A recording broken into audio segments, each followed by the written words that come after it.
Saudari dan saudaraku sahabat Resi, salam jumpa dengan saya Romo Haryanto SY dalam Resi edisi 5 Oktober 2016.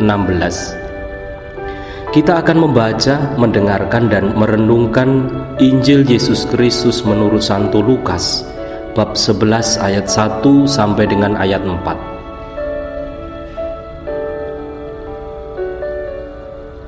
Pada suatu kali Yesus sedang berdoa di salah satu tempat.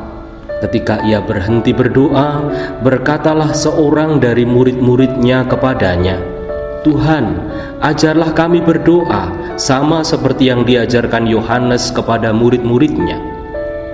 Jawab Yesus kepada mereka, "Apabila kamu berdoa, katakanlah, Bapa, kuduskanlah namamu, datanglah kerajaanmu.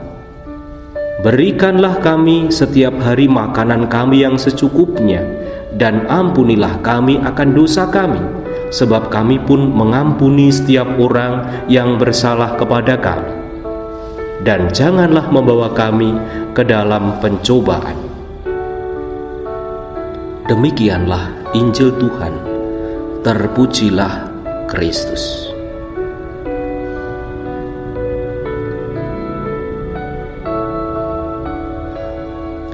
Saudari dan saudaraku sahabat Resi, masing-masing dari kita tentu berdoa setiap hari.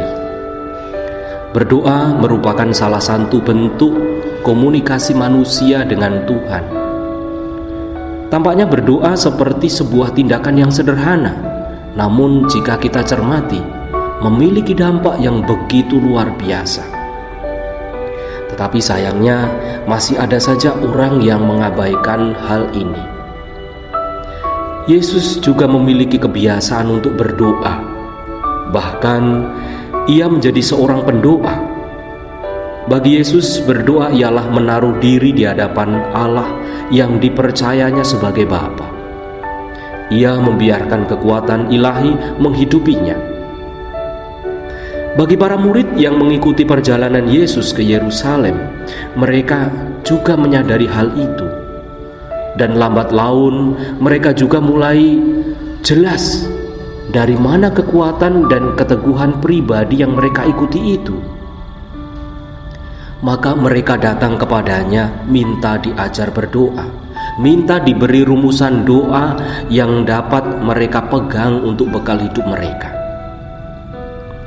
Lalu Yesus menanggapinya dengan mengajarkan doa seperti yang kita kenal dan kita sering mendoakannya sebagai doa Bapa kami. Tampaknya kalau kita cermati lebih teliti, melalui doa itu Yesus mau mengajarkan unsur-unsur yang mendasar dari doa yang benar. Mari kita cermati. Pertama, doa berisikan pengakuan dan pujian kepada Allah.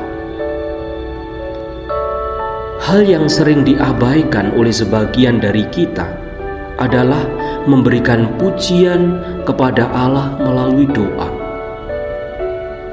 Ungkapan pujian dan syukur dalam doa menunjukkan bahwa kesadaran kita akan siapa Tuhan bagi kita, siapa kita di hadapan Tuhan.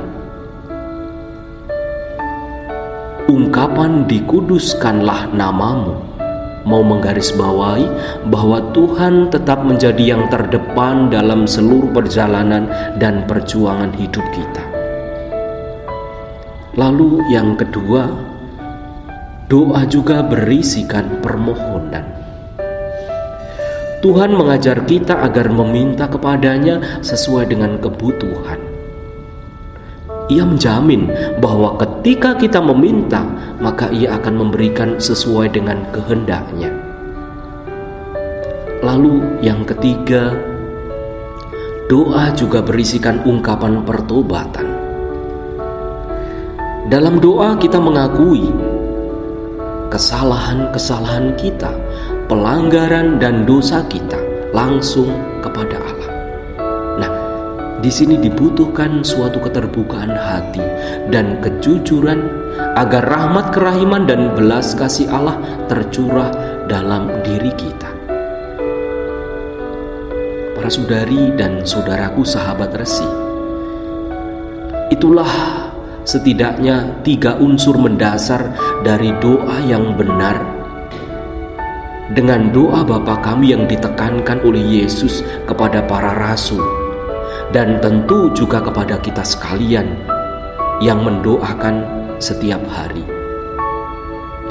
Dan kita tahu bahwa selama masa gereja berziarah, semua doa-doa gereja bersumber dari pengalaman para rasul itu, khususnya pengalaman mereka akan hari Pentakosta, di mana Roh Kudus dicurahkan atas mereka.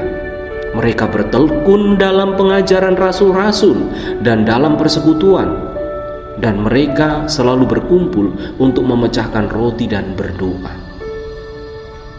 Roh Kudus itulah yang akan terus mengajarkan dan memperingatkan gereja berdoa, menghantar kita sekalian ke dalam seluruh kebenaran, dan mengajak kita umat beriman mengungkapkan secara baru misteri Kristus yang bekerja dalam kehidupan kita, dalam sakramen-sakramen yang kita rayakan, dan dalam perutusan gereja.